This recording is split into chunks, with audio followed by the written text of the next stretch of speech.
This is CBC Radio 1. In the 63 years since the Beatles made their first recording, their music, their lives, and their impact has been dissected in granular detail. But after all this time, something new about the Beatles. A new book by John Arnone. It's called Us and Them, Canada, Canadians, and the Beatles. And he is speaking later today at the Colonial Library. We'll have the details on that in a moment. He is in our studio this morning. John, good morning. Well, good morning, Chris. Thanks so much for having me. Thank you for joining us. Could you tell us a bit about how you became so interested in the Beatles and their connection to Canada? Yeah, it really comes down as a very sweet collision of the two great passions in my life. My country, the country in which I was born, the country to which my parents chose to immigrate in the 1950s, Canada, and the Beatles, a band that has been a huge part of my life since about age 9. I caught Beatlemania at that time. It's ravaged through me for the last 50 plus years, and it's a virus for which there is no cure.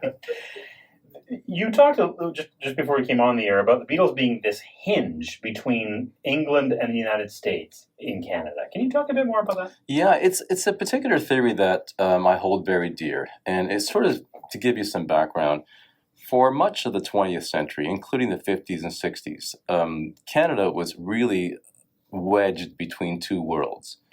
We were a colony, for lack of a better description, of Great Britain. So we had almost a British sensibility woven into the fabric of our society.